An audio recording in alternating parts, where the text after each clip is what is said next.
Hey Avalon Radio, my name is Jonathan Wheel, I'm from Zimbabwe. I'm Jill King from Springdale. Up she goes, down she goes, out she goes, in she goes. Cheer guys, have an awesome May 24. Woo! Sono lieto di poter rievocare in poche parole le esperienze delle prime trasmissioni radiotelegrafiche a grandi distanze da me felicemente eseguite attraverso l'Oceano Atlantico il 12 dicembre 1901. Holy snapping bra straps. It's a podcast.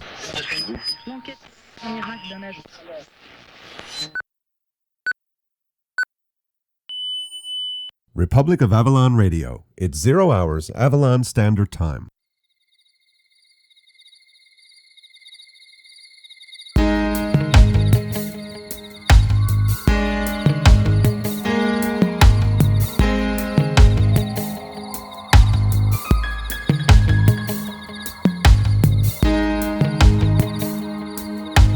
Kyle Bennett, I'm here from St. Albans, Bay Despair, here for the Trails, Tales and Tunes Festival with a bunch of other visual artists and friends from Corner Brook, staying at the Genix residence. Having a time.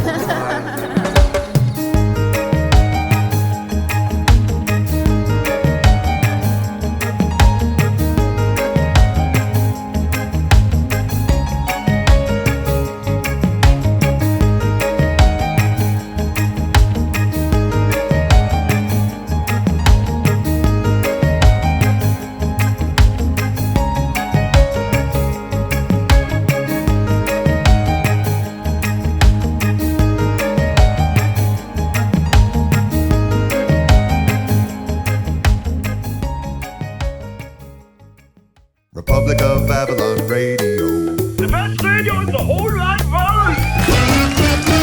You're with the Lord. Indeed you are, as well you should be. This is episode 102 of Republic of Avalon Radio. I'm Jim Fiddler, and this episode we're going to kind of take you back in time. If you listen to episode 101, we told you about all these bizarre Norris Point synchronicities that happened to us in a period of hours. It was very zany. We were out at Norris Point, which is a good 9-hour drive from where we are. So if you can imagine, like if you're listening in France or Germany or whatever, imagine just driving 9 hours straight north or west or east or whatever, and imagine where you would be. In fact, imagine if you live in, say, Alabama, and you were to drive 9 hours north. We're talking about quite a distance here, folks. So we drove all the way out there in May past, and I did a series of shows out there for the Trails, Tales and Tunes Festival, and recorded the shows and talked to a few people and recorded that, and generally had a grand old time. We didn't spend all our time out there going around sticking microphones in people's faces by any means, but we definitely recorded a fair sample of our time there, enough to get a sense, enough to share with you all anyway. And as it turned out, when we got back to town, I couldn't find the darn recordings anywhere. Just nowhere to be seen, nowhere to be found. And after building everybody up, after telling everybody, hey, as soon as we get back to town, give us a few days, we'll edit this all together, put up the show, and well, I think maybe some people probably thought that we were not to be relied upon, untrustworthy, scallywag material, and well, as it turns out, magically, it was a matter of sort of new equipment at the time, external hard drives and backups and putting things in strange places and being kind of in a hurry, running from one thing to another and trying to make sure that we didn't lose anything. That's how we lost it. I was trying to make sure that we didn't lose anything. That's an old trick. I've heard tell of people doing that. They take something and they say, okay, now I'm going to go put this thing right over in this place up in this cupboard on this shelf so that I absolutely won't lose it. Then when they go to get the thing, they don't remember where they put it. I kind of did that with these files.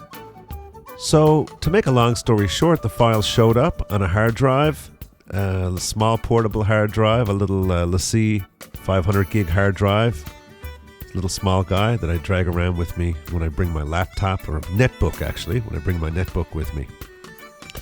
And it was on there in some strange folder called R09 files, and all the files inside there were just generically named R001, R002, R003, and so on and so on. You get the idea. So I just clicked on them to see what they were before I deleted them, and sure enough, here were the shows from Norris Point. And then I spent some time kind of pulling them all up and just sort of normalizing them and doing all these kinds of things that we do in studios with audio files, giving them proper names and putting them in proper folders, all these things.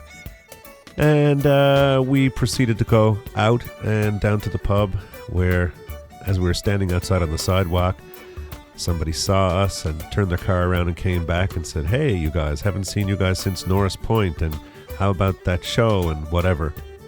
And so that was one of the synchronicities. Then the next one was we went inside, and Pam at the bar was actually leaving the next morning to go out that way, and she'd never ever been out there in her entire life.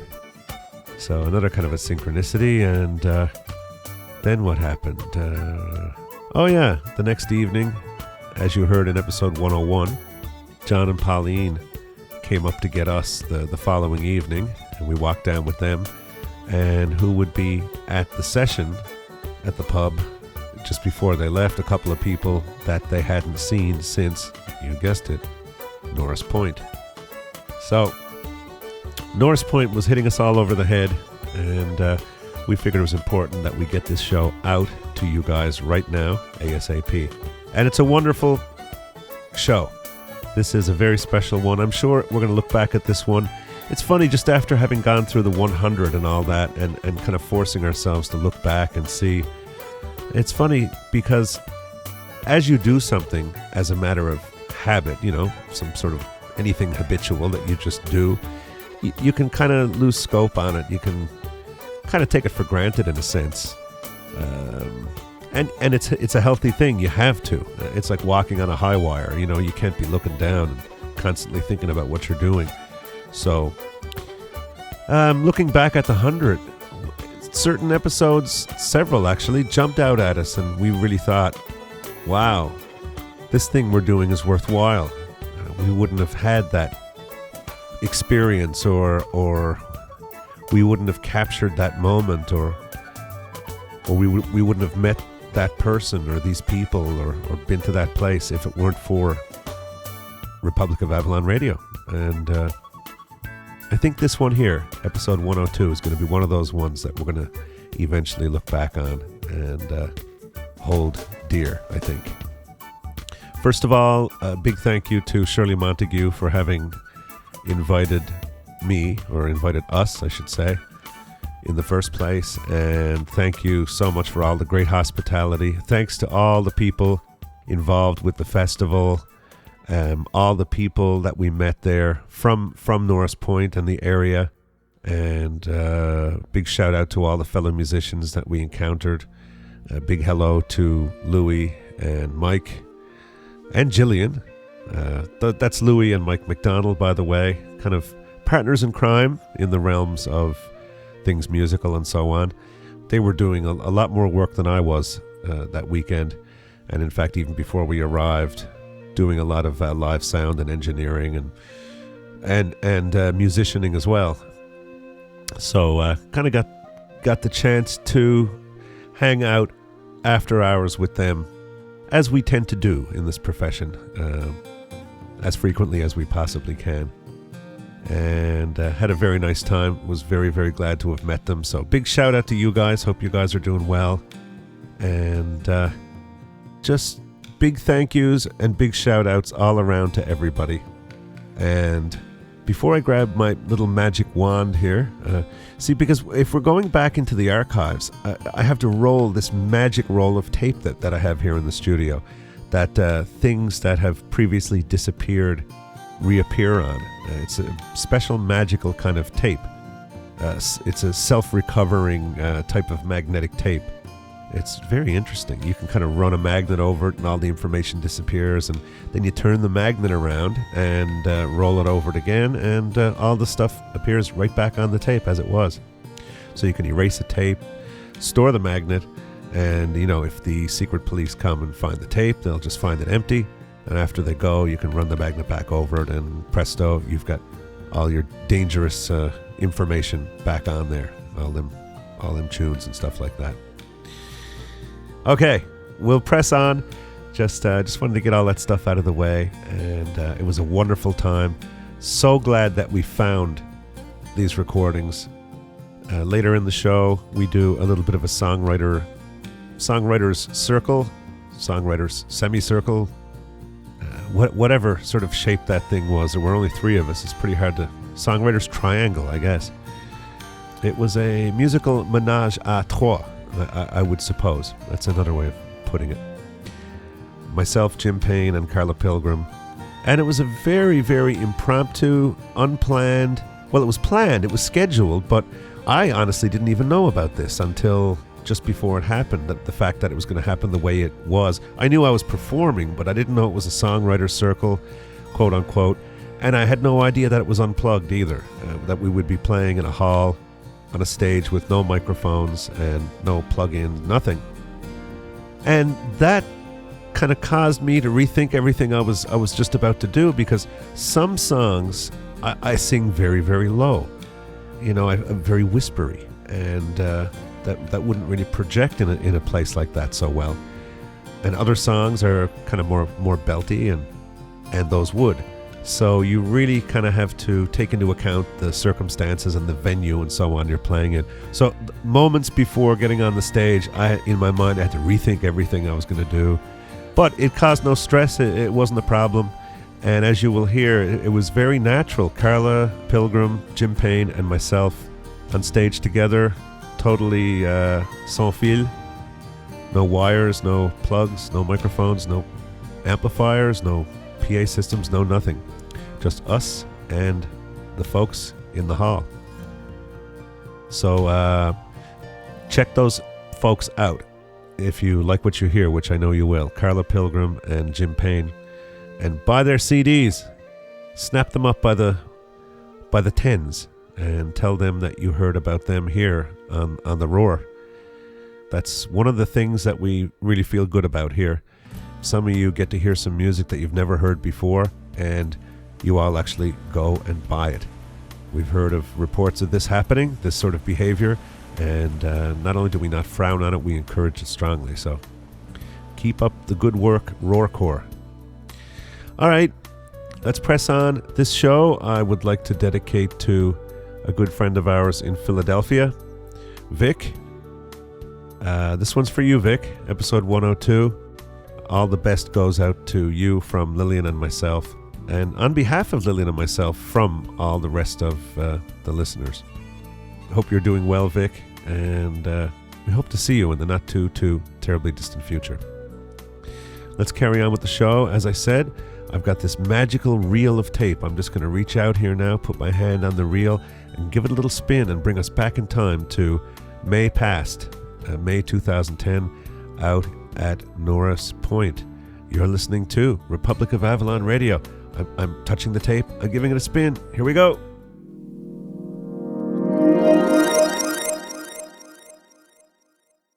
Our next performer is Jim Fiddler.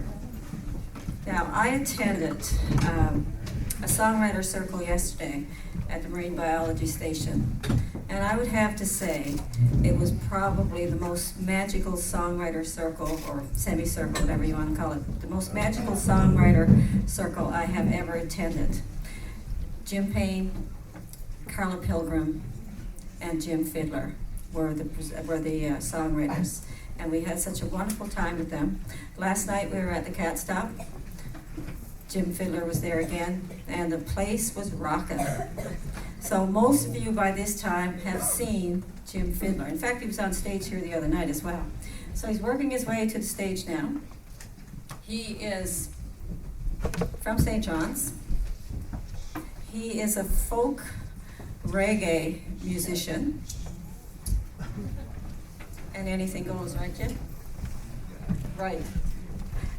Ladies and gentlemen, make a warm welcome for Jim Fiddler.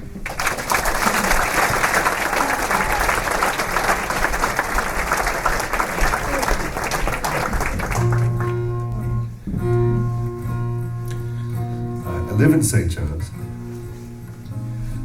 but I wouldn't quite say I'm from St. John's. I'm kind of ambidextrous.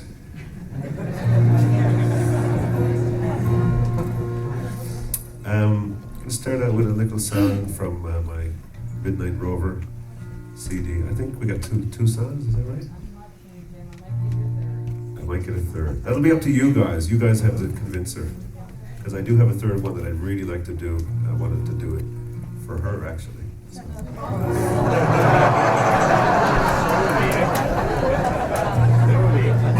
That's what you call a hard negotiations. I'll start out with this little thing. This is a song written by a good dear friend of mine called Ger Wolf from Cork.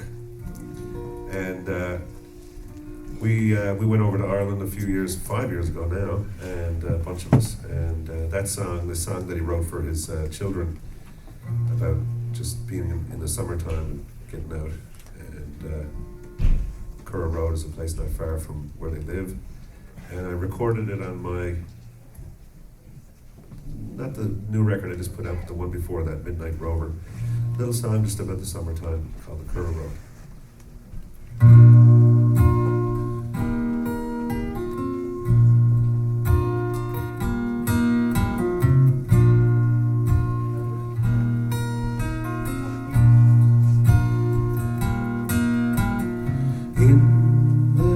Summer we'll go walking way down to the river, down the Curra Road.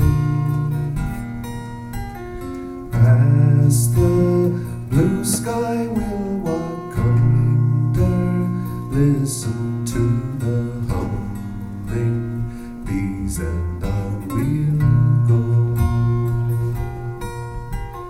We won't worry about the radio, worry about the traffic, worry about the phone.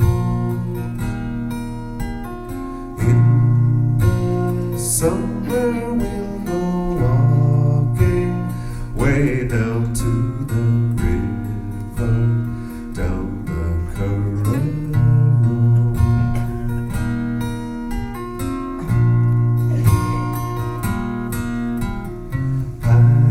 The cattle at their grazing through the woods of hazel, holly, birch, and oak.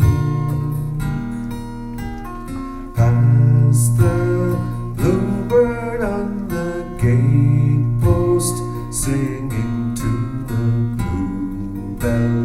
Sunlight is their host. We won't worry about the winter, worry about it raining, worry about the snow. In the summer we'll go laughing way down to the river, down the Curra Road.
hand in hand together down the dusty way.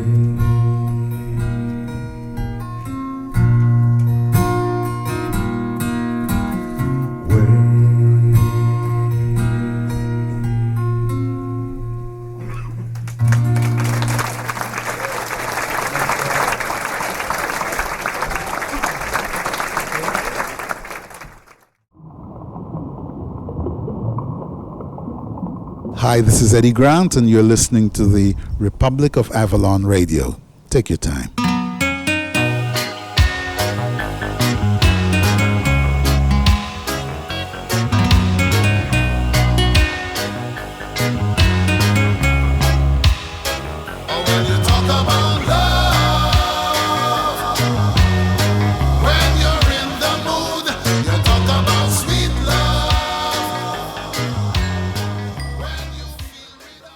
Republic of Avalon Radio. Radio for lazy people who don't want to do nothing.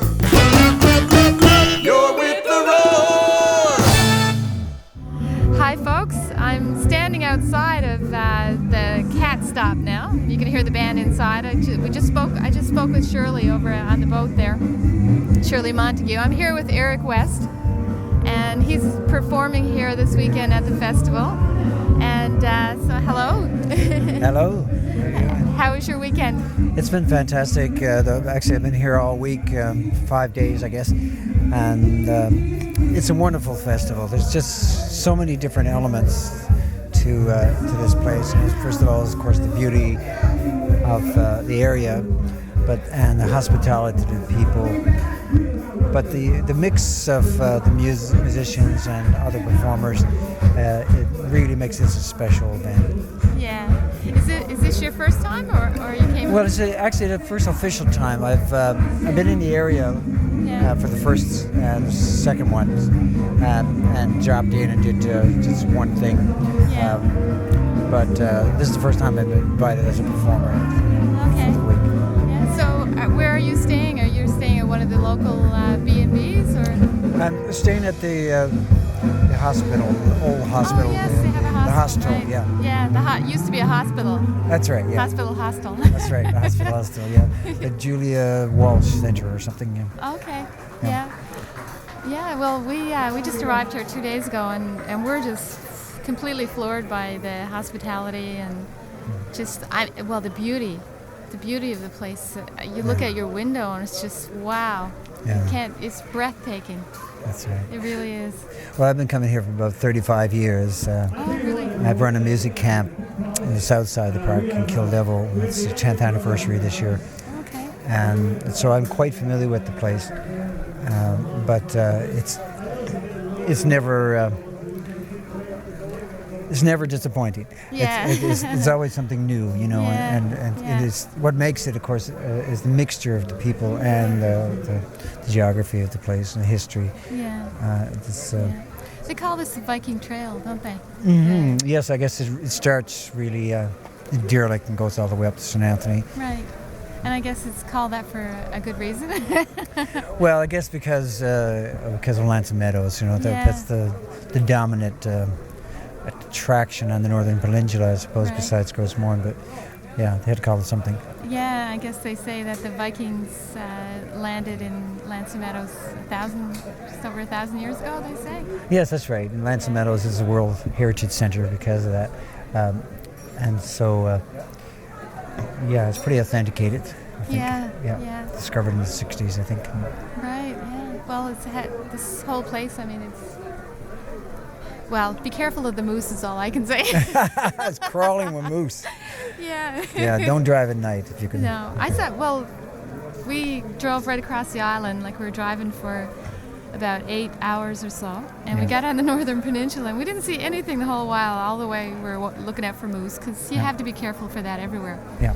But we got on the Northern Peninsula coming up the Viking Trail, and I saw a fox ran out in front of the car, a black fox, which is brilliant. It was like a little fairy, like dancing across the road, you know, right in front of us. Lovely. And then we kept driving, and then I saw two beautiful moose on the side of the road. Like they were young They weren't Oh, yeah. really young, but they're kind of middle in the, a teenage moose, I told Sure. Jim. And they were just beautiful, I guess it was lucky for us that they didn't actually come up on the road, but Yeah. they were just there on the side. Well, it's not so bad in the daytime, but in the nighttime, it's you really had to be careful and not go fast at all. Yeah, 'cause, for sure. They're danger for sure. Yeah. But I'm used to this area now, coming here every year. But there's always, as I said, new discoveries, and I think this festival really highlights a lot what makes it special, because they, for instance, today, besides the music, we walked around to garden displays. Oh, yeah. There was a gardening tour. Wow. Yeah, and so such a beautiful day, and it's just a highlight. I knew some of the people personally, but we made a couple of new friends. Yeah. And just some, a wonderful thing to do. It's a very innovative idea. It is. Like the radio station they have, the hostel, which broadcasts all during the festival. Yeah. It's a great idea. Yeah. It's a very, very dynamic thing, and and the mix of local entertainers and provincially known, and now internationally known. Yes. With musicians coming from Cape Breton, Yeah. like J.P. J.P. Cormier. Cormier's here, yeah. That's really a wonderful thing too. It is, involving yeah. the community, but also bringing in some new ideas, new Exactly, things. yeah. The storytelling, the science aspect of it too. Having Okay, this. yeah. They had a lecture in geology of the area. Oh, wow. Involving the Marine Center here. The park, of course, is a very big, has a large involvement in the festival with tours. I went on a hike to Western Brook Pond there a few days ago. Hey, Wonderful. I've missed out on a lot here. Yeah, I should have come earlier. Yeah, that was a wonderful thing. Michael Brzezinski is a park biologist. Brought everybody out to Western Brook Pond and described every little flower, Wow. every little plant, and the geology. Yeah. That was a real education. Like I said, I've known Michael for 20 years, and it's still something new, Yeah. So it's Wow, brilliant. and the chance to jam with some musicians, and that's always fun. Have you guys got a lighter around here? I don't. Does anyone have a lighter?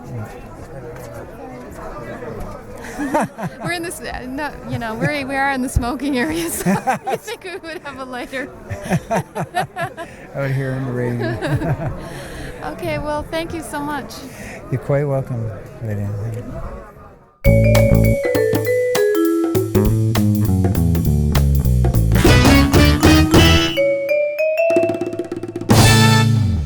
All right, I'm here with Shirley Montague, and Shirley is a very well-known singer-songwriter, Newfoundland singer-songwriter.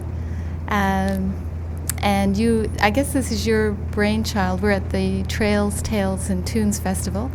And is this was your concept? This was, my vision, and it came about as a result of having been part of many discussions around building an event outside the popular months of July and August, and just trying to extend the tourist season. And I had been involved in many different meetings, and just informal and formal, about trying to do this, and I just kind of got exhausted with chatter and decided, well, it's time to do something. So I took it upon myself to just move things forward and to start this festival. So I pulled together some wonderful people with different skills, and we all came together. And worked really hard the first year. Many people thought we were a little crazy to do a 10-day festival during the month of May, and it worked. And then in year 2, we built and subsequently built every year.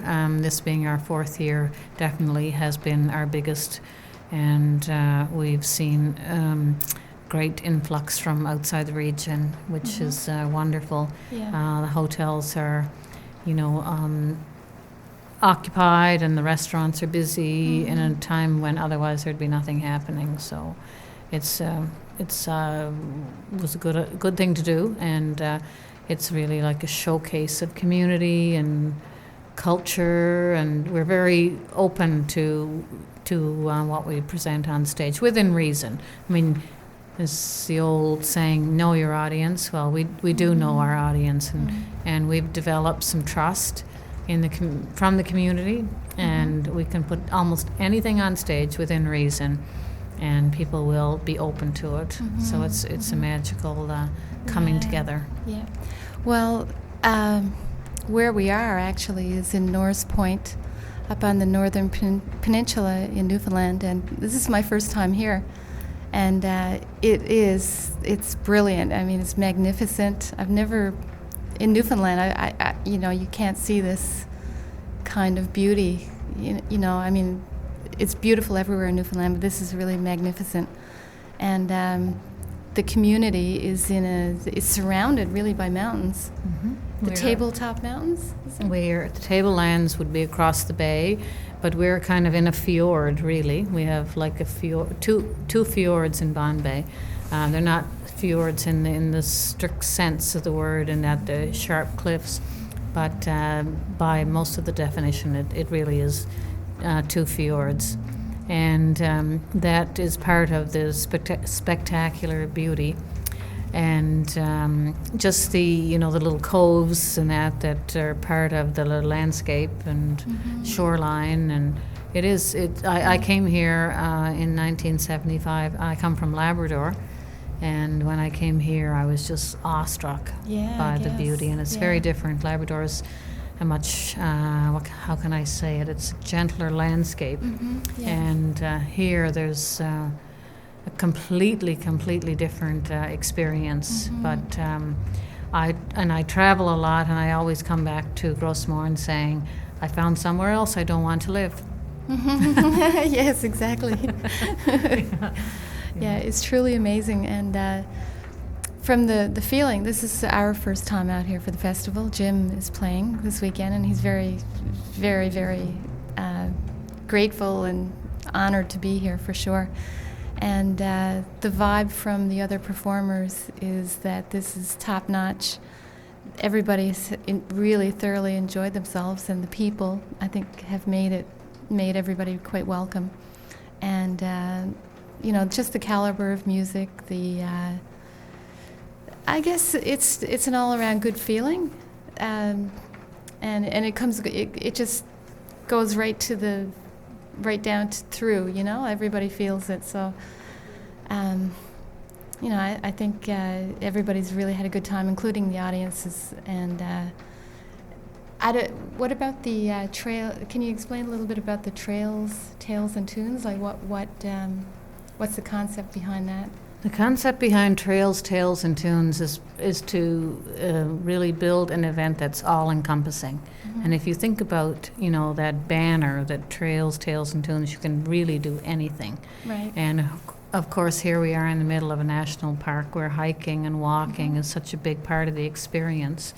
So I thought about taking that component, and every day we have a walk or a hike or whatever, and might be varying degrees, but there's always an outdoor experience. And the tales, we have the Voice of Bonbay Radio, which is ongoing throughout the 10 days of the festival, where much of our spoken word takes place, be it interviews or stories or whatever, and we do have some storytelling on main stage as well. And tunes, of course, represents the music, and being a musician myself, I always feel like music makes everything better. And I'm very broad in my musical tastes, so as artistic director of the festival, like I like deliberately open up the whole music thing to just every genre possible, and we make it work. Like if we have an expression of interest that we think, maybe that's not for main stage, we'll put it in one of the other venues. Mm-hmm. And we work with many different venues. Mhm. We have, I'm not counting in my head, but I think off the top of my head, it's like 12 or 14 different venues that we use Okay. throughout the festival, and that would include the school and Mhm. the various inns and restaurants, and Mhm. and we just try and create a festive atmosphere everywhere in town. Mhm. But it is a good vibe, and it's so supported by the community. And we've had people here from the Canadian Tourism Commission who've said, you know, this is what the traveler is looking for. Mm. The traveler is looking for that authentic experience Yeah, where they can yeah. come to a town Yes. and they can embrace the town itself and interact with the residents, Yeah. and that is definitely part of the magic Yeah. of the festival. Sure. And that gets the local people out. Yeah, You know, the and local- everybody mingles together and you Yeah, know, and I think it's also not only the mingling of the local people together, but it's the mingling of the artists with the Yeah, locals. yeah, yeah. Because as you know, and I know from playing festivals, often there's segregation that goes Yes. on between the performer Oh, yes. and the Yes. audience. Yes. And, you know, the audience is trying to get to the performer, and, you know, there's Yeah. often gates blocking you. And, Yes, and that's you know, right, I'm yeah. from myself, I'm from such a small town, like that's such a foreign concept to me. Right, yeah. And I live in such a small town. Mhm. So the marriage of, you know, the whole experience of presentation Mhm. with these different artists, with the town, and people coming together Yeah. is just something really special. It is, yeah. I think you've got a good formula going there. Yeah, it seems to be working for everybody. It's a lot of work. I mean, we're at a stage now where we administratively need to make some changes, but you know, it's a hard-working committee, and Yeah. we're a year working on the festival, and but when it culminates into a wonderful 10 days of great support and great showcase of community culture and coming together, then it, you know, does make it worthwhile. Yeah. Well, you've certainly done a very good job. I'm very impressed with overall, just everything is run very well. I love the little flags you have up around the This town is too. new. It's really Our neat. flags are new, and we have to probably order some more next year, because we didn't expect the interest from the community, and people are just wanting to you know, fly the flag of the festival. Yeah. So we experimented this year, I think, with 30, and people were calling and It's wanting great, a it's flag, great. and They're very and people are stealing them. There you Which go. is quite funny, but. No, it you know, it creates a bit of a festive air Yeah, as well, it does. and It shows that there's actually something happening here. exactly, And everybody's involved. Everyone is you know. involved, and we are one of our residents is 91 years old, and he's proudly flying the flag of the festival from his property. And he takes it down every night because he's afraid someone's going to run off with it.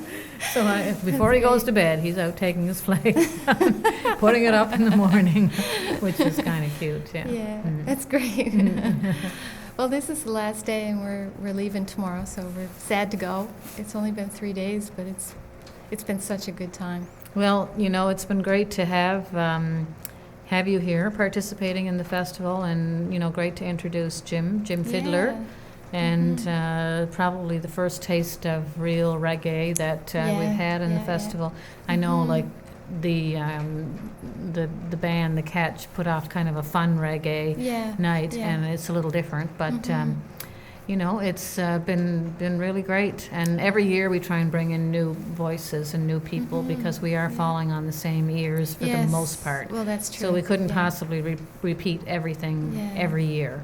Yeah. And the expression of interest in the festival is really grown, like to a point where we just have to have some hard decisions made about, you know, who we invite this year. Sure, But we yeah. try and make room for everyone who expresses an interest.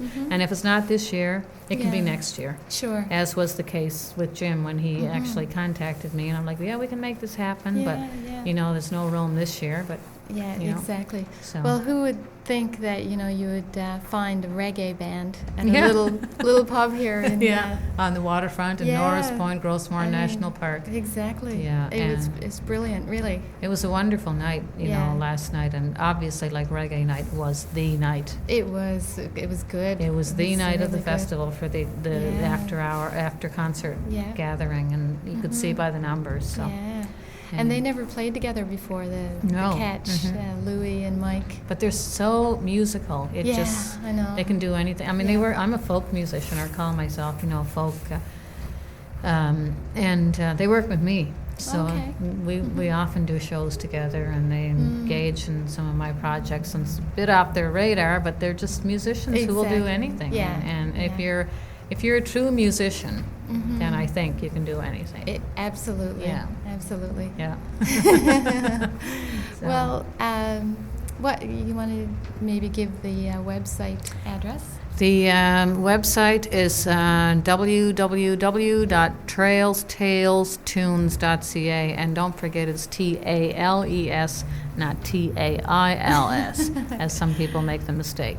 And dates for next year's festival are May 14th to May 28th. We're going 15 days. We've jumped from 10 to 15 days for next year, which is next year being 2011. Right. And that's your 5-year. That's our 5th anniversary. Great. Onward and upward. Onward, upward, outward, beyond into the ether. Yeah. Well, we're actually on a boat here because we came in to get out of the rain. Some quiet. Yeah. And some quiet. And it started to rain here today. It was absolutely gorgeous earlier, and then the wind shifted, I think. Yeah. And everything changed, so we just came aboard the Good Ship Bond Tours. It's called the MCAT. It's a catamaran, a tour boat that runs on Bond Bay, runs from June through to early October, offers spectacular views of Grossmoor National Park and the waters of Bond Bay, and it's very, very popular. They have live entertainment on the boat throughout the summer. People can come, have a cruise, enjoy some entertainment, and just enjoy being here. Nice. Very good. So we're going to leave the Good Ship and go back to the party. And Uncle Harry's bar. It's actually 2 members of Uncle Harry's Bar. We had a little tangle with booking because someone was going to be away. But it really is the core of Uncle Harry's Bar Band and kind of country night. Right. Old-time country mostly. And so it's going to be a little happy time. Sound good. Socializing under the canopy in the rain, but it's comfortable and relaxing for you, I'm sure, because this is your relaxing. last night. It's all over. It's over. I will have no emails when I go home, and phone calls to answer and deal with. And tomorrow morning it'll be cleanup work. You're going to have withdrawal. Well, that happens, but there's a lot of cleanup and follow-up work that you know yourself from. Reporting to various agencies, and that part's never fun. I know.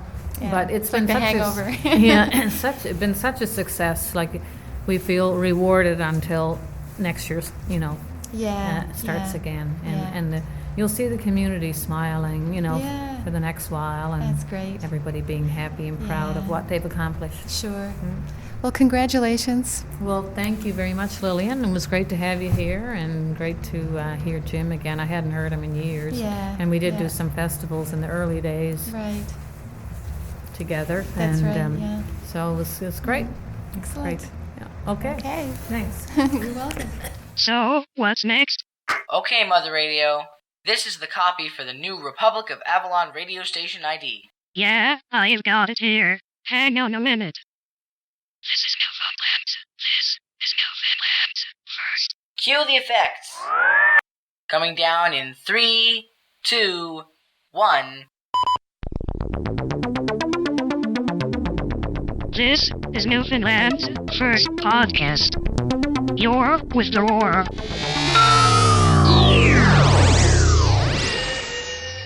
By the way, am I getting paid to do this?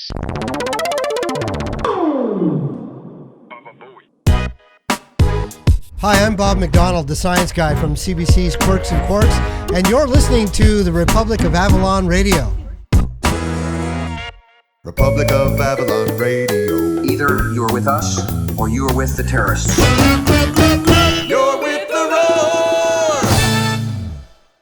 is Shirley Montague, and I'm Artistic Director of the Trails, Tales, and Tunes Festival.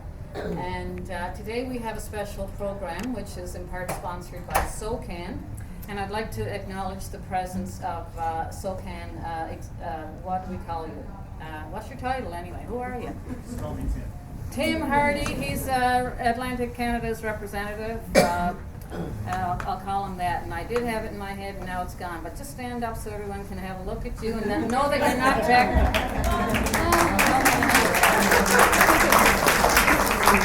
He's over here from, he's based in Halifax, so it's nice that he could come to be part of this event. And he, again, this lovely banner here is acknowledging our support from SOCAN. Anyway, again, thanks to the Bombay Marine Station managers and Memorial University for giving us the use of this wonderful space. We've used it every year for Trails, Tales, and Tunes and a special intimate presentation, and it's a magical room. And it's wonderful that we can perform here without amplification, because we all agree that's where the magic of the music is.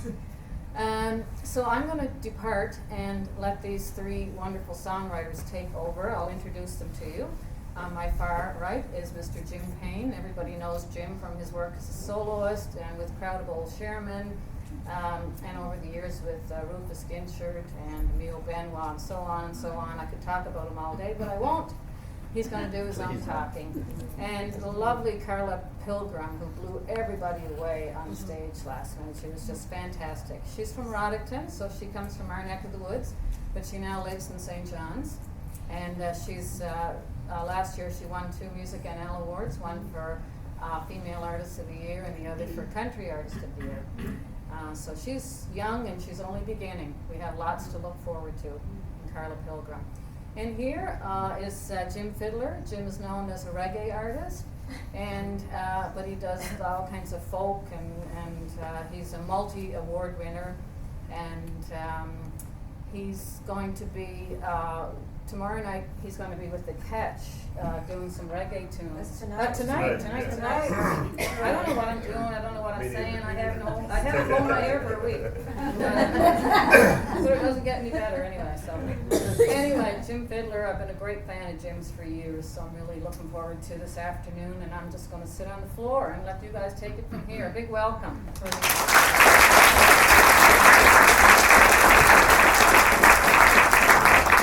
Well, thank you very much, everybody, and welcome. Since Shirley has designated me the host, so I'm going to start out here.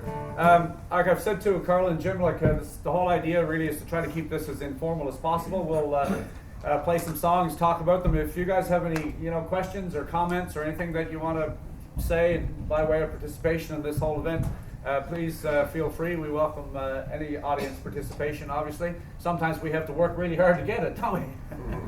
So it's great that you're all here and interested in this process. I'm going to start, it's, Celebrate the Sea Day, I guess, isn't it here? Yeah.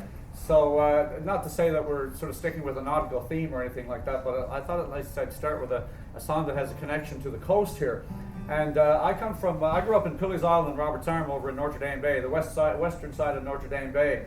And I was reminded, I'd sort of forgotten about this song because I wrote it a long time ago and haven't played it in a while, but I was on the radio there this morning with Joan Compton on the VOBB, which is a fantastic idea. I thought, have a local radio station going for this festival. And we were talking about Rufus because my first introduction to this coast, really, playing down the Great Northern Peninsula, was traveling a lot with the late Rufus Ginchard, who passed away 20 years ago, and it'll be 20 years later this year.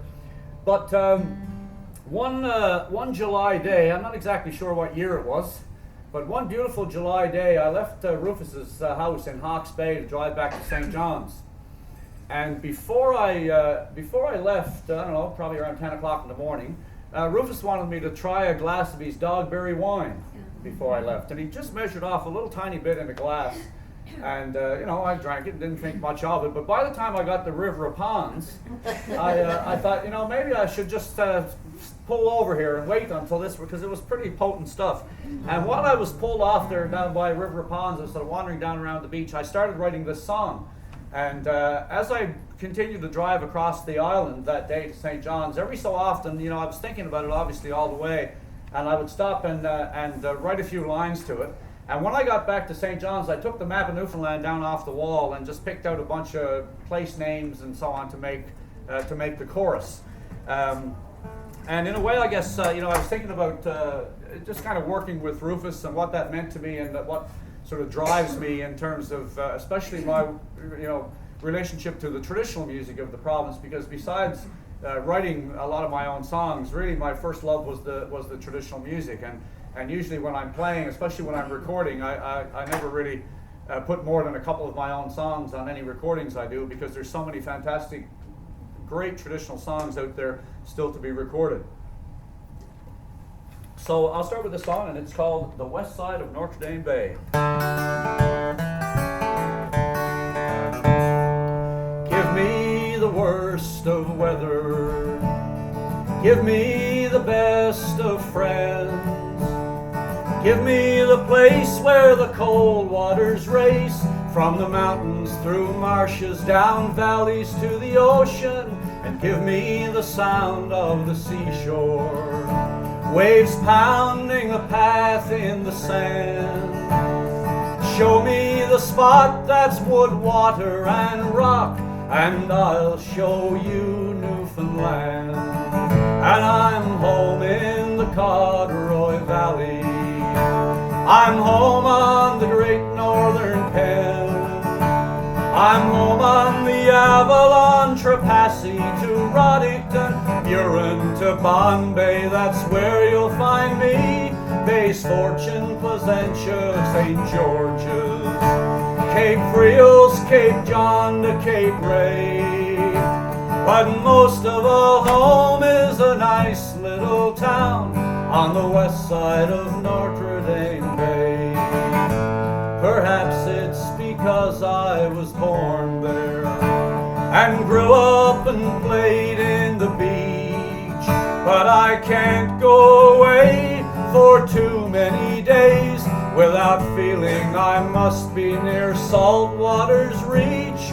Perhaps it's the folks I love dearly, my countrymen, family, and friends.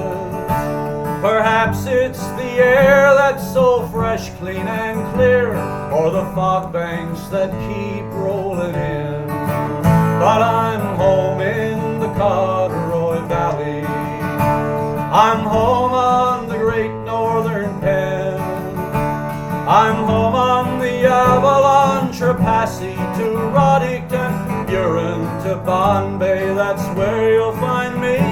Bays Fortune, Placentia, St. George's, Cape Friels, Cape John to Cape Ray. But most of all, home is a nice little town on the west side of Notre Dame Bay. I know that we've lived through some rough times, depression and danger we know. Our forefathers fought, and to us then they taught all the tricks of the trades that they used for survival. Their legacy we still hold on to. Their music and songs tell us how they worked and they played, all the places they strayed. Their lessons we're still learning now. And I'm home in the Codroy Valley, I'm home on the Great Northern Pen, I'm home on the Avalon, Trepassey to Roddickton, Burin to Bombay, that's where you'll find me. Bays Fortune, Placentia, St. George's, Cape Friels, Cape John to Cape Ray. But most of all, home is a nice little town on the west side of Notre Dame Bay. We live here by good luck and laughter. Don't let the bad weather bring you down. We're far better off with a cold or a cough than a hurricane, famine, or wars that are raging in other parts of this old world. There's beauty and riches, that's true, but I don't mind the cold and there's not enough gold to get me to pack up and move. 'Cause I'm home in the Corduroy Valley, I'm home on the Great Northern Pen, I'm home on the Avalon, Trapassi to Roddington, Buren to Bombay. That's where you'll find me, Bays, Fortune, Placentia, Cape George's, Cape Frails, Cape John to Cape Ray. But most of all, home is a nice little town on the west side of Notre Dame Bay. But most of all, home is a nice little town on the west side of Notre Dame Bay.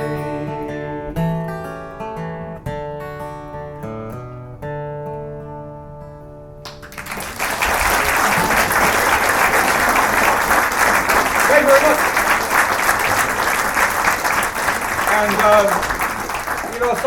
And actually several people have asked me, like, how come I don't mention the name of the place that I come from in that song? And partly it's because I grew up in sort of two places that were close to each other, but both of them were really hard to find a rhyme for. So that was part of it, but my answer was always, well, if I don't name the place that I'm really talking about, then all of the people who live in all of the communities on the west side of Notre Dame Bay can think the song is about their place. So. Anyway, I'm going to turn it over to Carl Pilgrim here now. First time I heard a song with Roddington in it. Is that right? I think so. I got really excited. Another first. Bring that one home. Yeah. I'm gonna do the title track actually of my album, which is a song called "I'll Think of You." I wrote this song with my dad, and growing up in Roddington. Very religious community, and my parents were very involved in the church, and both my parents were really good singers. My dad especially, amazing singer, amazing entertainer, and I guess I'm trying to carry on and finish what he started, I guess, in a way. Found out midway through recording the album that he was in the early stages of Alzheimer's. So I sat down one evening after I was talking to my sister, and this song came out. Very quick, just blah, there it was. So anyway, I put this on the album last minute and titled the album, actually, I have a tattoo. Same thing on my, did that the day of my CD release. And it hurt a lot. I won't be getting another, I can tell you. Anyway, this song is called I'll Think of You. As soon as I figure out how to play it again.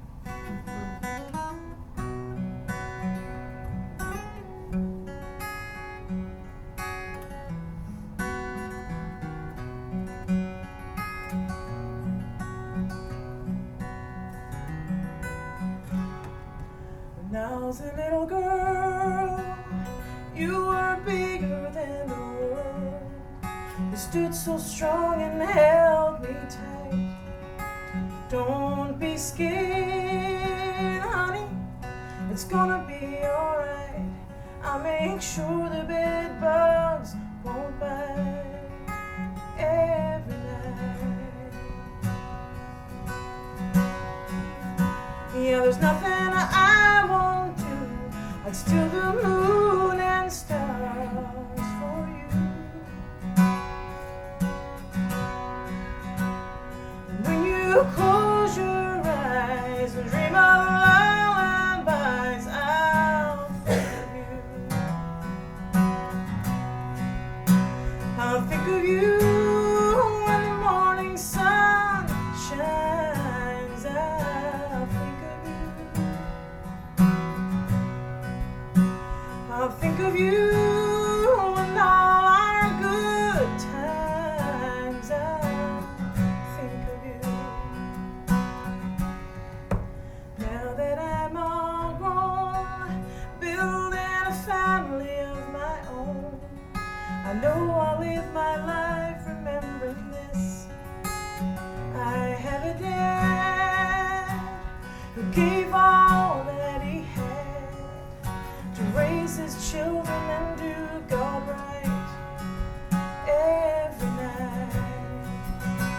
Yeah, there's nothing I won't do. I'd steal the moon and stars for you too. And when my last day's through, I know what I'm gonna do. I'm gonna think of you. I think of you when the morning sun shines. I'll think of you. Yeah. I'll think of you when all our good times. I'll think of you. When the morning sun shines on all our good times until my last goodbye, I'm gonna think of you. Oh, I'll always think of you. Yeah.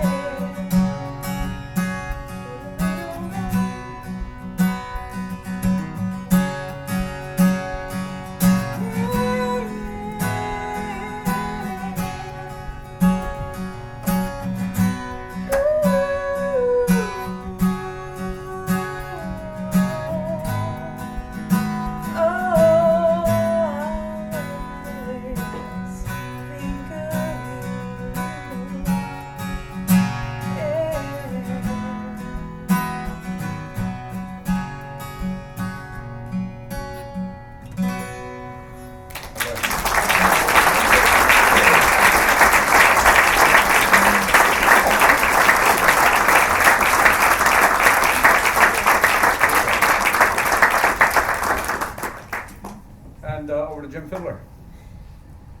Hey, well, I didn't know until about 5 minutes before this what we were doing here today, so I was thinking, what songs am I going to do? Because, some songs, I'm an opera singer, so some songs are like, pretty belty, and other ones are pretty whispery, and when you got a mic and a big PA system, some songs work better and all that kind of stuff. So, anyway, I'm delighted that we're doing this thing here. And I guess when you come from kind of, what people would call a folk tradition or whatever that is, we don't just bang all our songs together. We tend to talk a little bit between and kind of give people a little bit of information about the songs and what inspired them and where they came from and all that. So I guess this gives us a bit of an extra opportunity to expand on that. And as Jim said earlier, if anybody has any questions or whatever, I don't know, is that sort of later on? They're supposed to take notes and keep them in their head and stuff like that? or can they interrupt any time, like in the middle of the song? We'll hold a press conference halfway through. Yeah.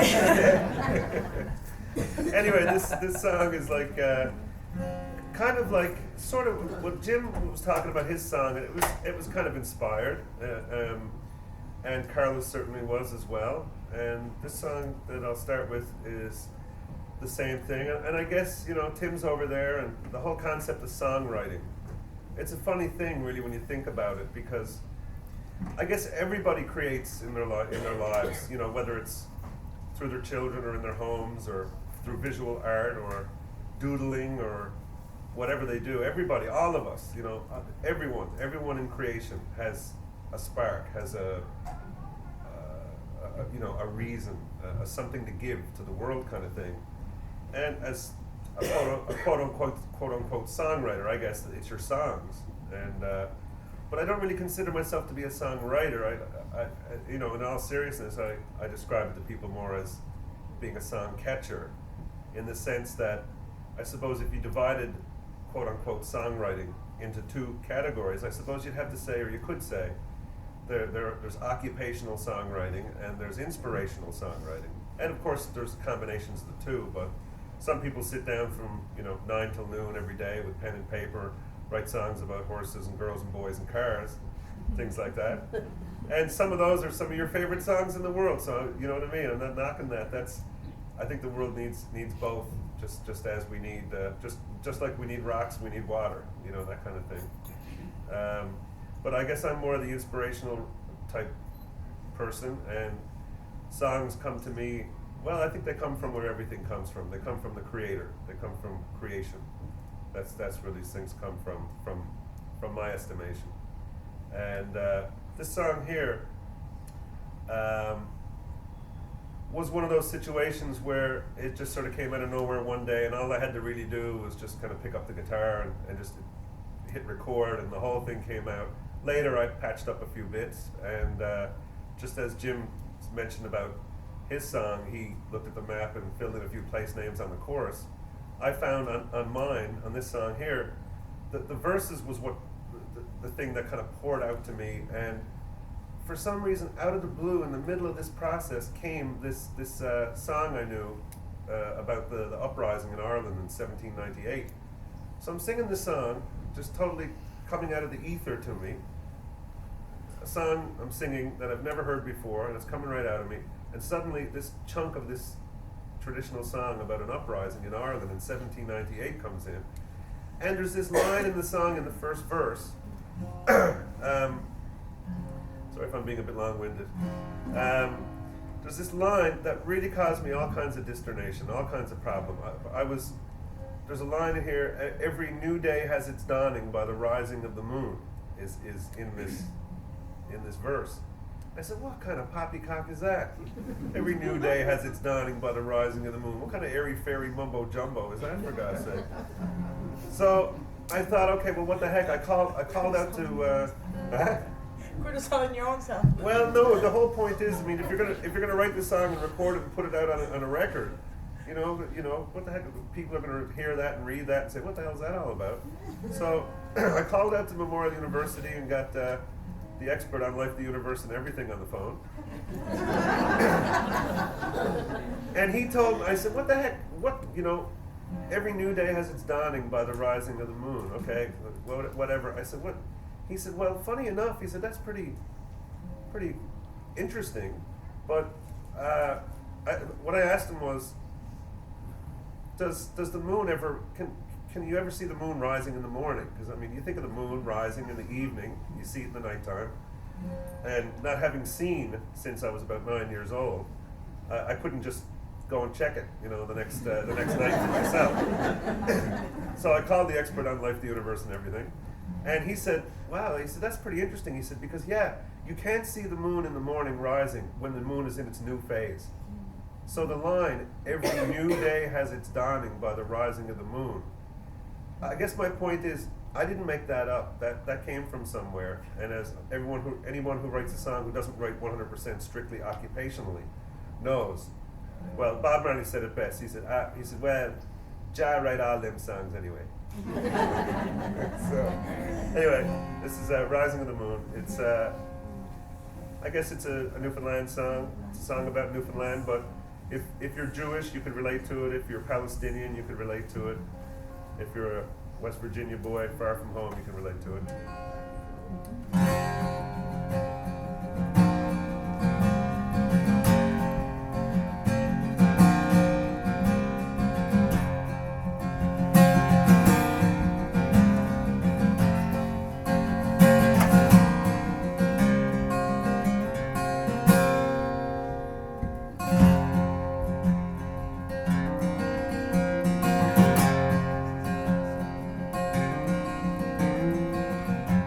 Every river has to flow down from the mountains to the ocean. Every new day has its dawning by the rising of the moon. Every empire has to crumble into social revolution. Every true heart in the world hopes that the day is coming soon.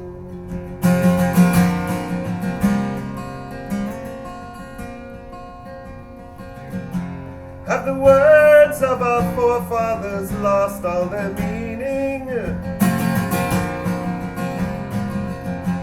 Or have we grown too wise to realize what they mean? Oh, they laughed at the old people's dire predictions. Now with shame we proclaim them to be prophecy.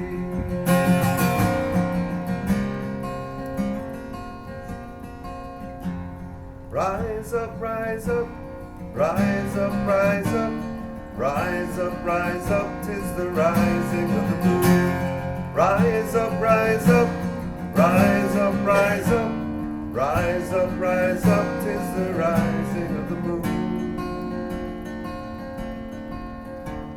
Out from many's a mud while cabin eyes were watching through the night, many's a manly heart was throbbing for the blessed warning light. Murmurs passed along the valleys, get you ready quick and soon. We all must stand together by the rising of the moon.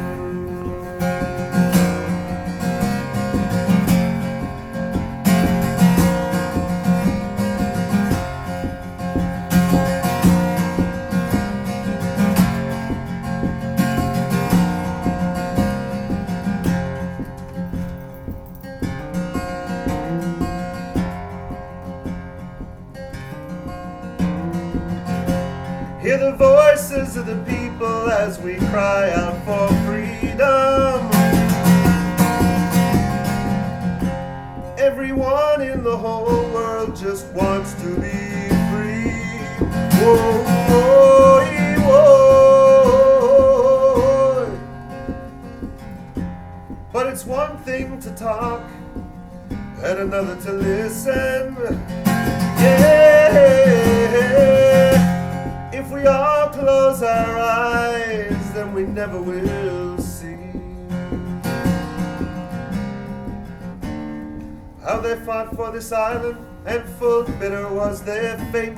Oh, I pray to Jah in heaven, and I hope that it's not too late, for the days are passing swiftly and the time is coming soon. We all must stand together by the rising of the moon.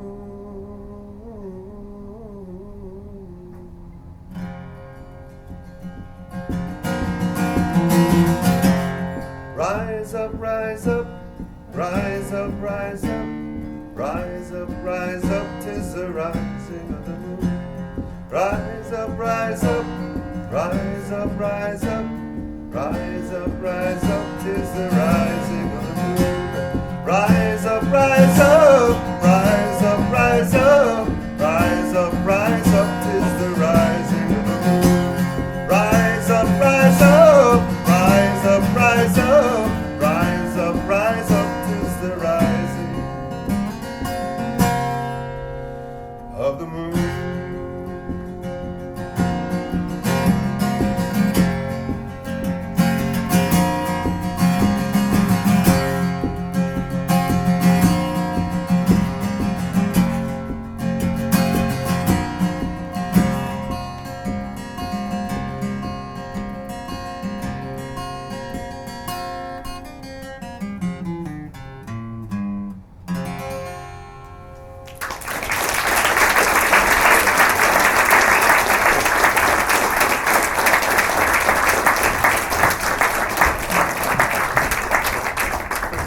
From gym to gym, I guess. From gym to gym, yeah. It's, you know, your quote there from Bob Marley kind of was interesting. Like Keith Richards once said, you know, there's only one song ever written, and the rest of us have been ripping it off ever since. So. Exactly. But also, you know, what you say about talk about sort of as opposed to a songwriter being a song catcher. Mm-hmm. You know, when you look at sort of a lot of the traditional songs, you look at collections of traditional songs. They never, of course, contain the name of the people who wrote them. But obviously somebody had to come up with them somewhere. But traditionally, people never referred to people as writing songs. They always made them.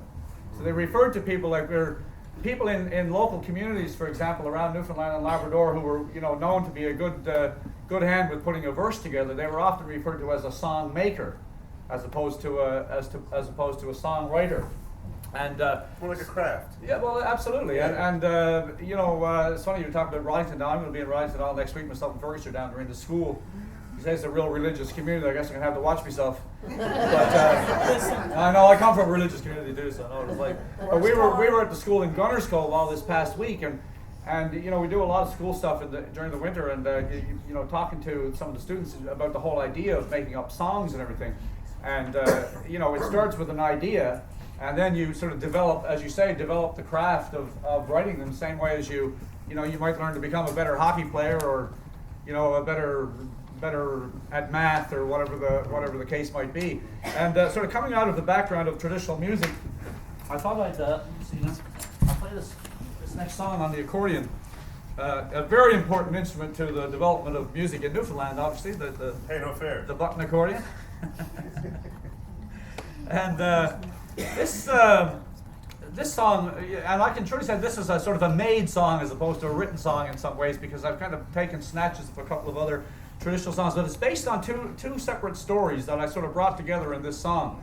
And one of them, I don't know if you remember, people certainly from the coast here will remember, I don't know if a couple of years ago there was a circus on its way back up the coast from St. Anthony, and the trailers tipped over in Daniels Harbour, and all the exotic animals were walking around the community. So people, you know, the crowd in Daniels Harbour got a lot to deal with. On one side of the place has fallen into the Gulf of St. Lawrence, and on the other they're being invaded by a crowd of wild animals, you know. But right around the same time, my brother Ray, who lives in Bay Vert, had a moose license. Him and his buddy Wish had a moose license down the Northern Peninsula, actually a couple of years in a row. And they made 2 or 3 trips down the coast and never laid eyes on a moose. And for any of you, you know, who spend any time on the peninsula, you know, that's extremely unusual. Driving here from Gunners Cove yesterday, we saw a dozen. And, you know, and I don't see as many as most people because I got moose whistles on. And I'm here to tell you that they actually work, because everyone I saw had his ears up and he was running back into the woods. But anyway, that's another story. Anyway, I took those two stories, you know, about my brother Ray. I sort of wrote this, came up with this song really, and said to my brother that I was making it for him, and sort of combined it with the story of the animals around Daniels Harbour. And I called it the Daniels Harbour Breakdown because, again, that was one of Rufus's tunes also. Now, this is not the same melody as the tune that Rufus used to play called the Daniels Harbour Breakdown, but it goes like this now, so I can remember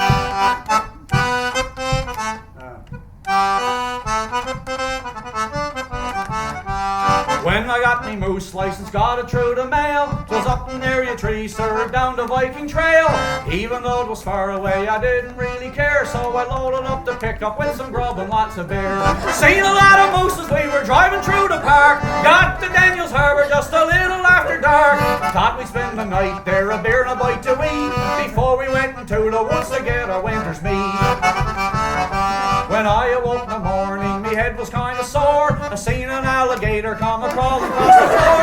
Looked through the window, and what do you think I saw? While a tiger met the polar bear, they shook each other's paws. Managed to find me glasses, and I perched them on me face. The tortoise and the hare were just about to start the race. I couldn't believe me eyes, sir, I give a little squeal, and then I seen an elephant running across the field. I thought I was a goner, that I was going to crack, and then I seen a camel with the hump up on his back. It's true, oh, it's true, sir, I would not tell a lie. Go down to Daniels Harbour and you see so well as I went to get me shotgun, I left it in the cab. A monkey in the parking lot was boiling up some crab. I looked into the pickup where we had left all the beer, but the cases were all empty, there was not a bottle there. Then did I remember that we gone and had a brew, when the bar was closed and went and drank another few. Before we went to sleep, sir, I knows we made a plan that we'd kill off every single moose there was in Newfoundland.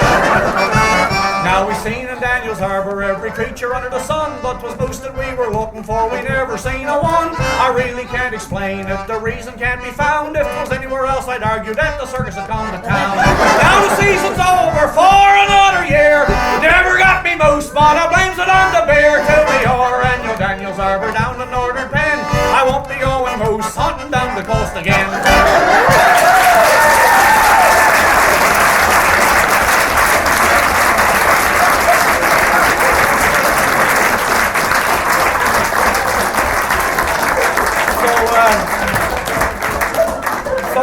And you know, like the reason I say that, for example, that I think of that song as from a perspective of a song maker as opposed to a songwriter, because I was sort of thinking back to some of the traditional songs, and there's a whole repertoire of traditional songs about who can tell the biggest lies. And I sort of started with that one from a song called the Derby Ram, which was you know, about a ram, obviously, that was really big and has verses like. You know, the man who killed this ram, sir, was to his knees in blood, and 2 or 3 old women got washed away in the flood. You know, lines in it like that. So that's sort of where I came at it from the point of view of trying to put together that song. But the whole business about, between the circus in Daniels Harbour and then the ridiculous idea that my brother and his buddy could come down the coast here 3 or 4 times and not see any moose. There had to be something going on there, I figured, that kept them from it. Anyway, Carla, over to you. Yeah, me balling, that's how I'm balling. That's hilarious. Well, no elephants in this one. No way. No way. Painted toenail. What's that? Elephants with painted toenails. Yes, Well, the coyotes have made their way down the coast, so elephants can't be too far behind. We could have loads of them home. I saw one yesterday morning, actually. Anyway, this is, I think we're going to take a drastic turn here now. This is a song called Home, and you folks got the gift of gab. I don't have really much to say with me. With my tunes, I'm mostly, just shut up and sing. Is what Yeah, they're probably wishing we do that too. From years of being at the cabin, everyone said, play something fast. Yeah, that's right. Take a sip of your rum and play something fast. Anyway, this is, I have a great co-writer back in town, Don Trainer Thompson, and a lot of the songs on the album actually are co-writes between myself and her.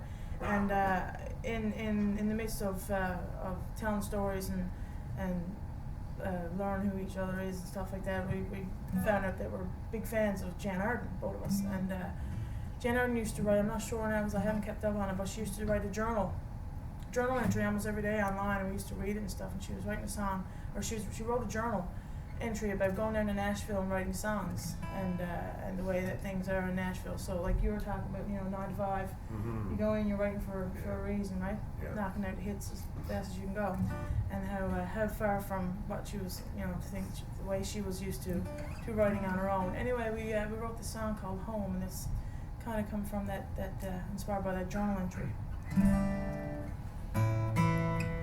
Yet anyone ever see Jan Arden in concert? Yeah. I haven't seen her. I got an email from her. Oh, I got an email from her. She saw me singing Good Mother on YouTube. YouTube. Yeah. Anyway, this is called Home.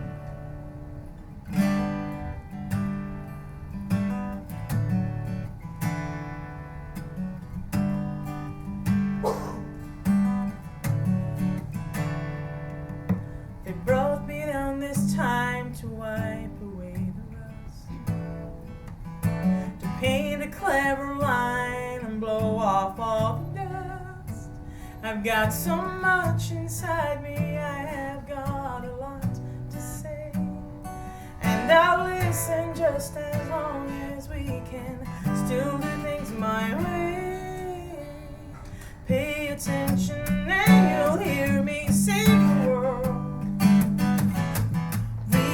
Carefully, you know that I feel, but still I'm stronger than the world that's broken by a little loss.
Pay attention and you'll hear me say through. Read me carefully and know that I feel. But still I'm stronger than the will that's broken by a little loss. I'm a ship that finds the harbor in again. And understand that I am always so surrounded. Then in every sense I truly am alone.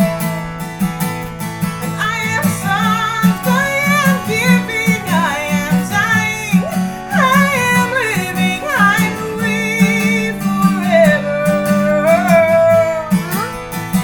And I am home. Yes, I am home. Yeah, I am home.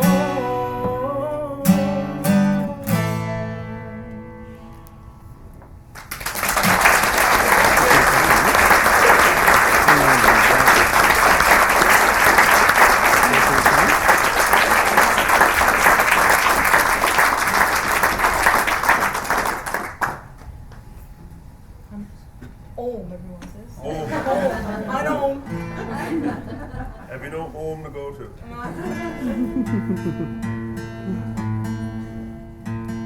This is a song about home.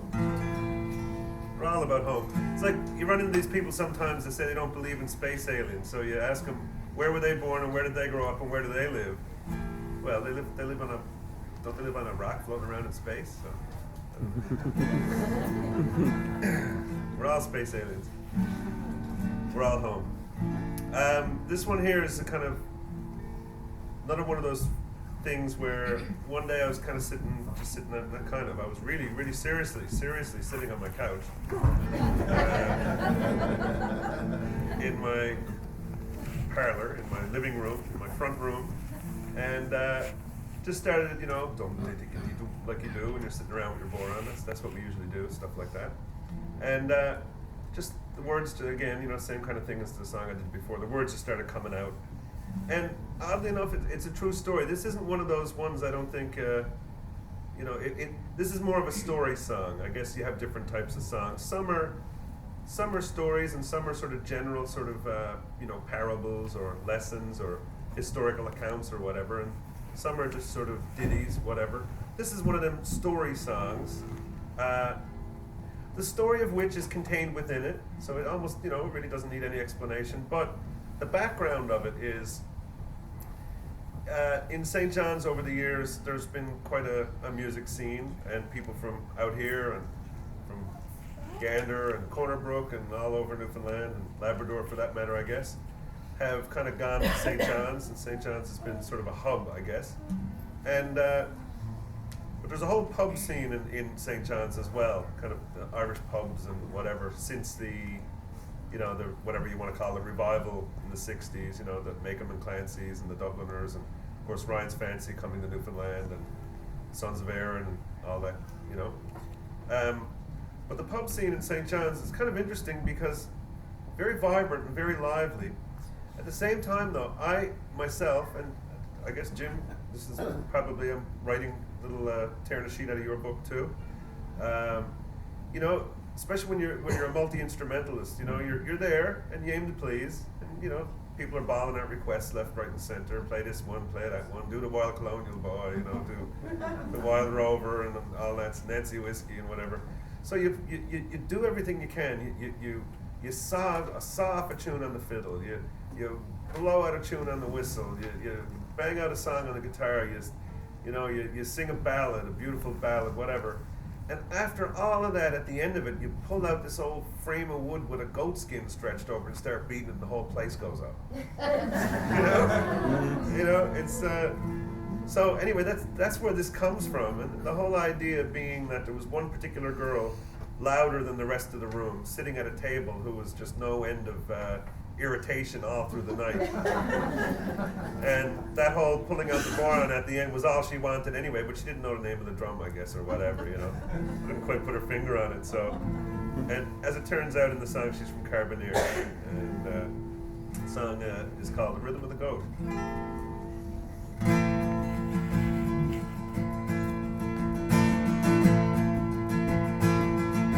So you can already hear that kind of.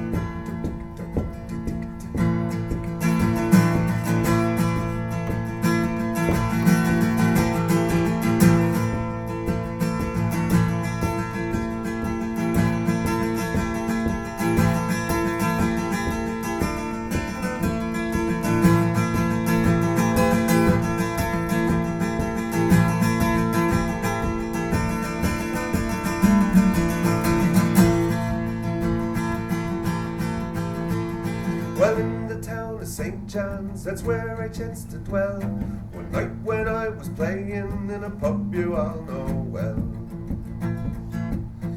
I met a girl from Carbonear who said she liked to dance, and if I knew just what to do, then maybe I'd have a chance.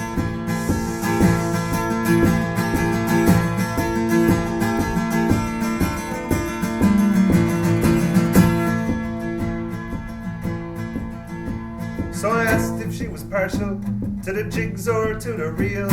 What was her particular fancy for kicking up her heels? She said she was fond of a melody and the singing of the note, but her particular fancy was the rhythm of the goat. With me rat-a-tat-tilly-ya diddly and me rat-a-tat-tilly-ya da, me rat-a-tat-tilly-ya diddly and me rat-a-tat-tilly-ya da.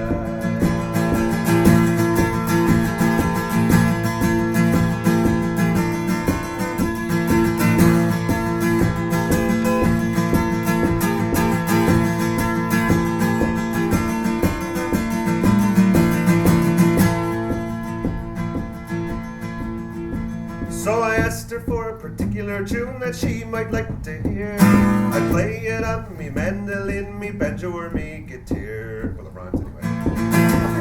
I'd play it on me whistle or on me fiddle, note for note. But still she said she wanted to hear the rhythm of the goat. With me rat-a-tat-tilly-ya diddly and me rat-a-tat-tilly-ya da, me rat-a-tat-tilly-ya diddly and me rat-a-tat-tilly-ya da.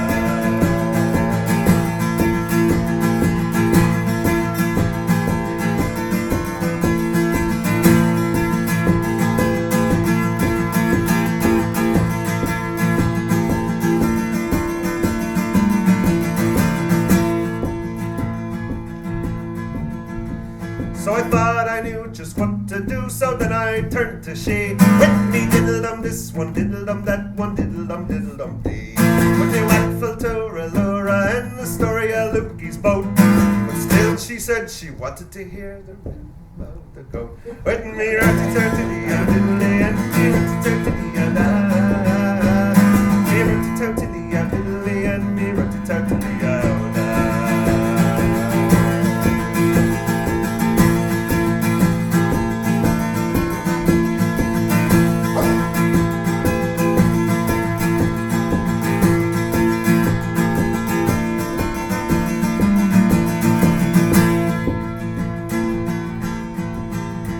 So I then took out my boron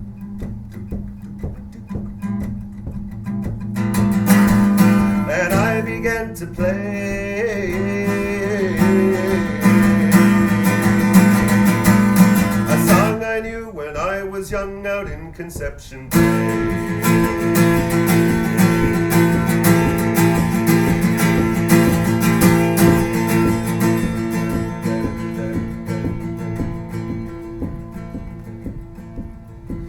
Now her feet, they hardly touched the floor, I knew I had her vote, 'cause I was finally playing the rhythm of the goat. With me rat-a-tat-tilly-ya diddly and me rat-a-tat-tilly-ya da, me rat-a-tat-tilly-ya diddly and me rat-a-tat. With me rat-a-tat-tilly-ya diddly and me rat-a-tat-tilly-ya da, me rat-a-tat-tilly-ya diddly and me rat-a-tat. With me rat-a-tat-tilly-ya diddly and me rat-a-tat-tilly-ya da, me rat-a-tat-tilly-ya diddly and me rat-a-tat. With me rat-a-tat-tilly-ya diddly and me rat-a-tat-tilly-ya da, me rat-a-tat-tilly-ya diddly and me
It's a great song.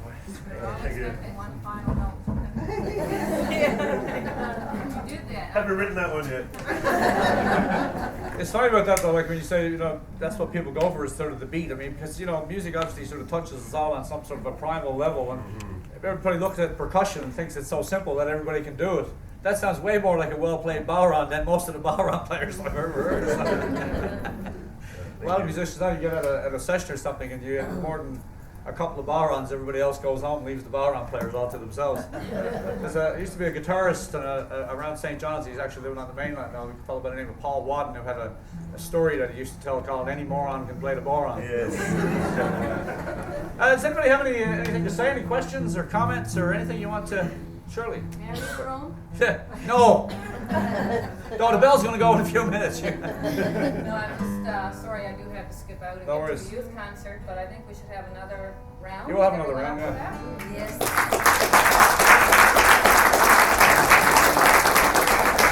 And I just want to thank the three of you for being here, and we like to keep surprises in Trails, Tales, and Tunes Festival, so that's why you didn't know anything until 5 minutes before the show. I've been at a lot of songwriters circle type things. This is not really a circle, it's more like not even a horseshoe. It's not even a straight line. It's not even a horseshoe, it's a bony shoe maybe. It's a squiggle. It's a songwriter's squiggle. But I gotta say, I really gotta say this with sincerity, this is one of the strongest that I've ever been to. So thank you, three of you, for participating and giving us this wonderful afternoon. Enjoy the rest of the show.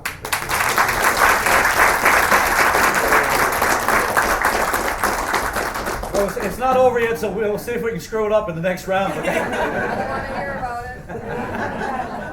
Keep your hands on your buzzers. Whatever that means. Yeah. I mean anything you want to mean, I guess. Yeah. What is a buzzer? Anybody else want to say anything here? Next song's a fairly recent song, I guess you could say. Well, maybe not that recent, it's been in the past 2 or 3 years. I've been pretty fortunate the last few years, I don't know, last 10 years or so, I guess. I've been spending a fair bit of time at sea. And I've circumnavigated Newfoundland about 15 times in that time period, but also spent a lot of time in the Arctic and Antarctic as well. Down around the Falkland Islands in South Georgia, and over in Greenland a few times. And I wrote this song, I was on the way to Greenland, and got stuck in ice out in the middle of Baffin Bay.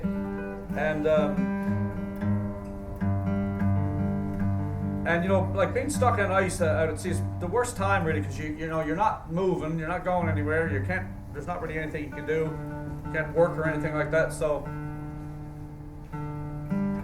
while waiting for the Coast Guard to come and sort of break open a lead for us to get out, I kind of got to thinking about you know, all the traditional songs and so on I heard about, you know, sailors at sea, and sort of thinking about what's going on shore. And I thought, well, maybe there's not enough songs about sailors at sea thinking about what's going on shore. I mean, there must be only about 200,000 or 300,000 of them probably altogether. So I thought I'd have to write one of myself, and since I really didn't have anything else to do for 2 or 3 days, I figured I'd go at it. So I wrote this song called "Waltz Around the Cape," and it goes like this.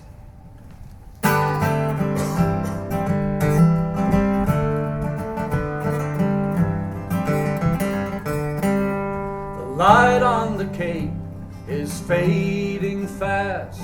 Last glimpse of shoreline rushes past. I'll watch till it fades out of sight. Day becomes night.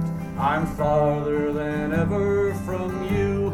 I dreamed we were waltzing round the Cape. I held you gently in my arms. Dreamed we were dancing lightly over the waves. I'm lost in your love and charms. I'd get up before anyone else just to get moments to myself. I lean on the rail in fair wind or gale and whisper good morning to you. I dreamed we were waltzing round the Cape.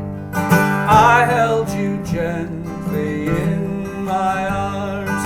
Dreamed we were dancing live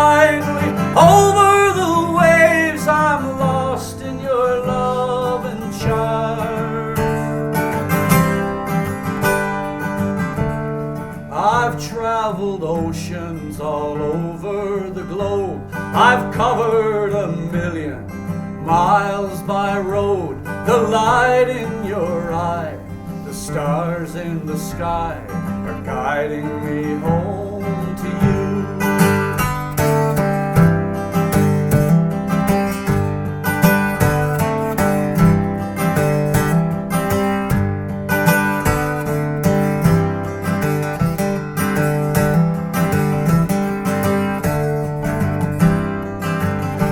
I dreamed we were waltzing round the Cape. I held you gently in my arms. Dreamed we were dancing lightly over the waves. I'm lost in your love and charms. I've seen the colorful northern lights. I've seen the Southern Cross at night. Your voice on the breeze brings me to my knees, and I'm coming home to you. I dreamed we were waltzing round the Cape. I held you gently in my arms. Dreamed we were dancing lightly over the waves. I'm lost in your love and charms. Oh, I'm lost in your love and charms when I'm holding you in my arms.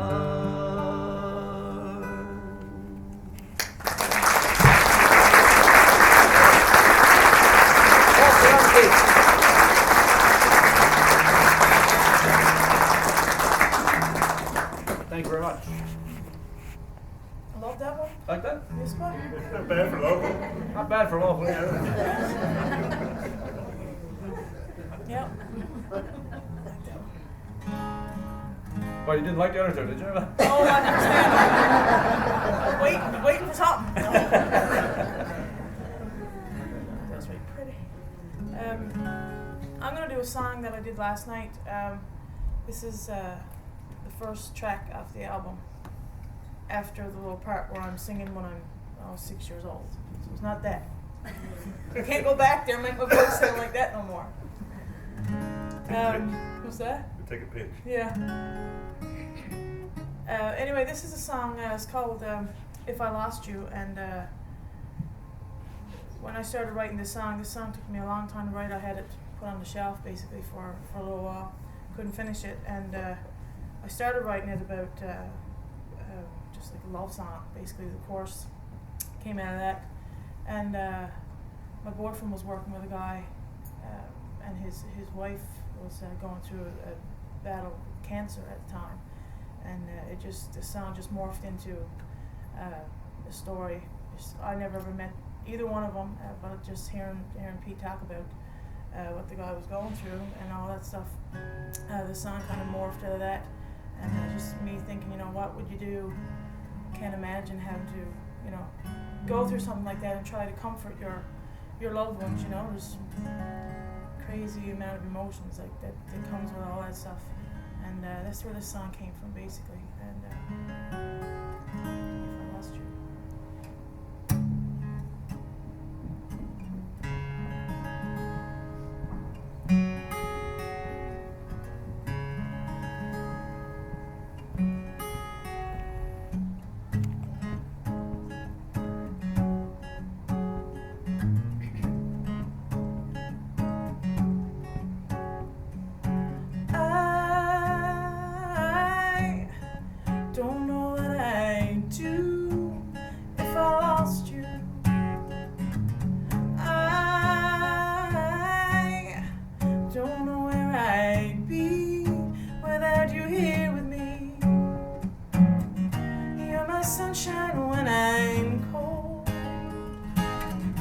Always there for me to hold on to.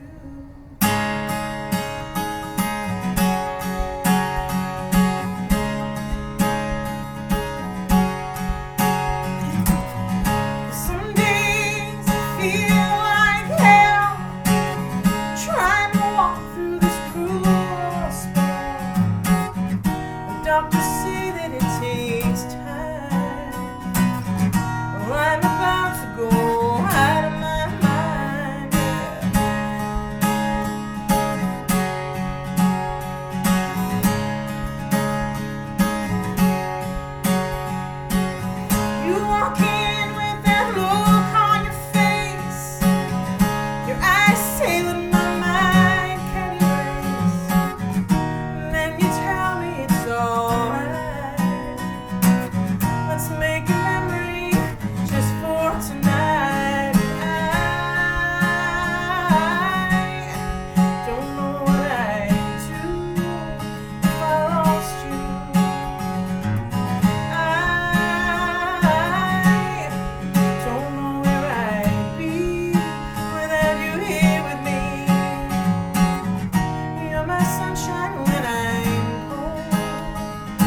off, I guess, eh?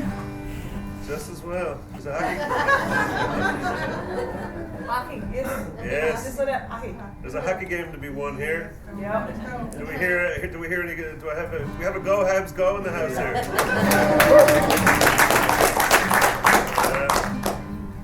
Yeah. God love the Philadelphia Flyers, but somebody got to play golf. I don't see how even God could love the Philadelphia. I'm just thinking about the poor Toronto Maple Leafs. They must be lonely, you know. Ooh, that's fighting words. I'll get some audience reaction. Yeah. My grandmother used to call it make-believe Bologna.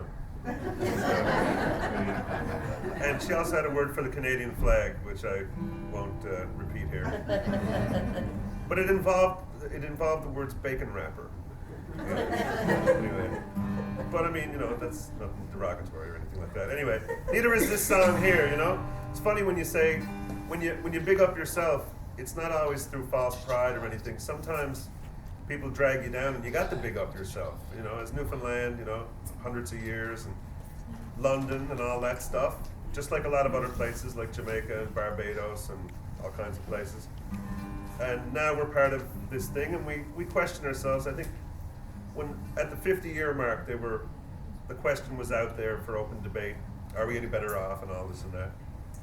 I suppose that's all. Whatever. I won't go there necessarily, but I don't think there's anything wrong with us bigging ourselves up. You know, really, in the sense of not false pride or any of that kind of stuff. Just who we really are, getting to know who we are as individuals and as a nation, in the biblical sense, as a people, you know, as a nation, not as a country, part of the G20 or anything like that. Anyway, this song is from not my most recent record, Revolution Time, but on the one before that, Midnight Rover, and this just came, you know, from the same place as all the other ones. So this one's just called Song for Newfoundland, and thanks to everybody for coming. And I think we're playing later tonight, and so come for that and whatever's going on tomorrow. Thanks for making us feel so welcome and at home here. And this is Song for Newfoundland.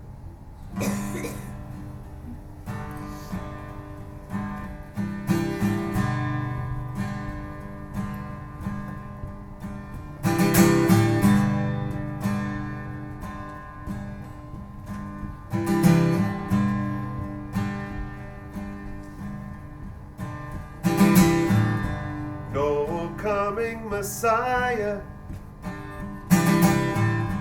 no worldly power from above could ever relieve us.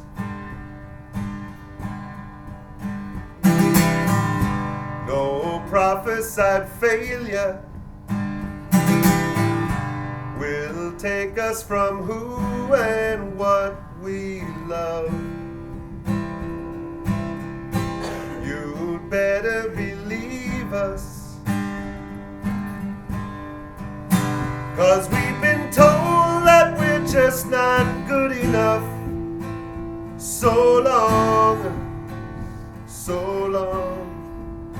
and we've been told that we're just not strong enough. So wrong, so wrong.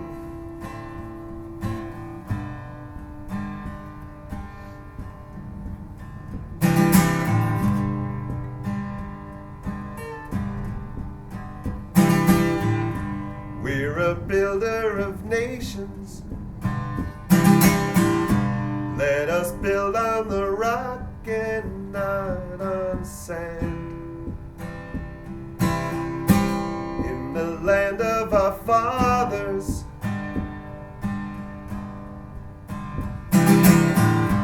in desolate places, we know we have always found our bread. In the love of our mothers, and we've been told that we're just not loud enough. So long,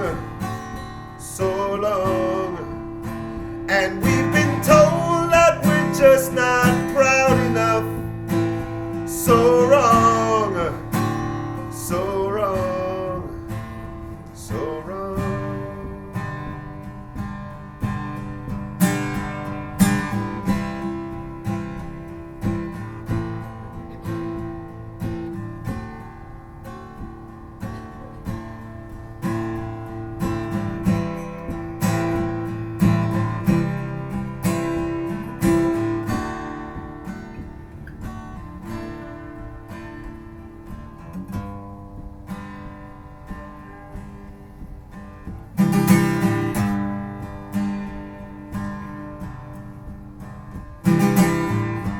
No coming Messiah, no worldly power from above could ever relieve us.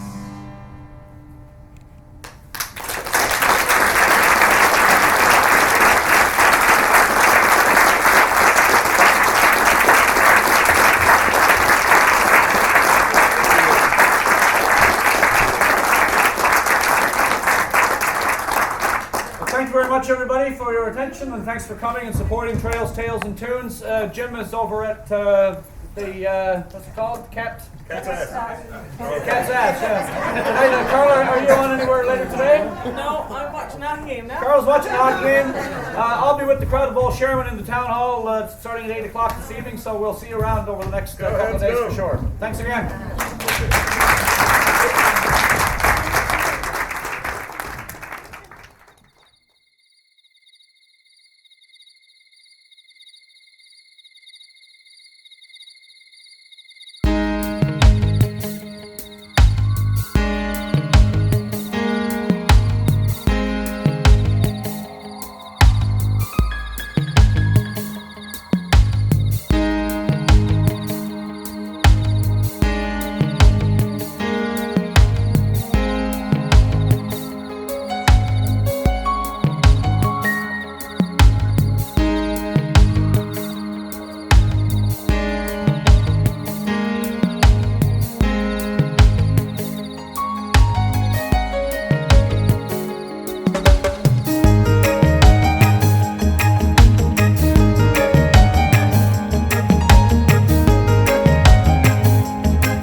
A Rootcellar production.